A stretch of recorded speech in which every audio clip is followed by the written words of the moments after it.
Dinas Kesehatan Kabupaten Kepulauan Meranti berinisial MH resmi ditahan Polda Riau sejak Jumat 17 September lalu.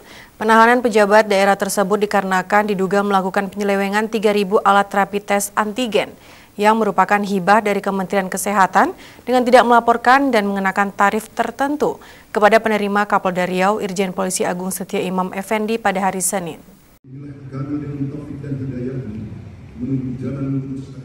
Kepala Dinas Kesehatan Kabupaten Kepulauan Meranti, Provinsi Riau, resmi ditahan Direktorat Kriminal Khusus Polda Riau sejak 17 September 2021.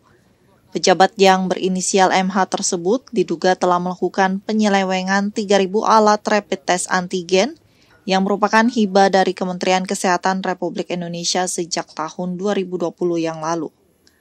Tindakan penyelewengan yang dilakukan Kadiskes tersebut seperti tidak melaporkan hibah alat tes tersebut ke Badan Pengelolaan Keuangan dan Aset Provinsi Riau. Kapolda Riau Irjen Pol Agung Setia Imam Effendi Senin 20 September menyebutkan, tersangka MH juga melakukan laporan palsu terkait penggunaan alat rapid test antigen tersebut. MH mengalihkan pemanfaatan alat tersebut serta mengenakan tarif sebesar Rp150.000 kepada masyarakat dan hasilnya masuk ke dalam kantong pribadi. Total uang sebesar Rp98.150.000 telah diterima dari tindakan penyelewengan yang dilakukan sejak September 2020. Bersangkutan mengkomersilkan satu rapid test ini dengan menarik dana dari masyarakat Rp150.000 rata-ratanya, bahkan ada yang lebih. Dan kemudian juga untuk menutup itu membuat laporan yang palsu, bahwa seakan-akan itu sudah diberikan kepada masyarakat, tapi ternyata setelah kita cek masyarakatnya yang bersangkutan tidak pernah melaksanakan kegiatan rapid test.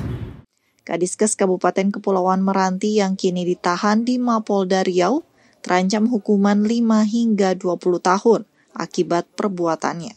Sementara Polda Riau saat ini masih menyelidiki keterlibatan pihak lainnya dalam aksi penyelewengan hibah rapid test antigen dari Kemenkes tersebut. Dari Pekanbaru Riau, Ervan Setiawan, Kantor Berita Antara mewartakan.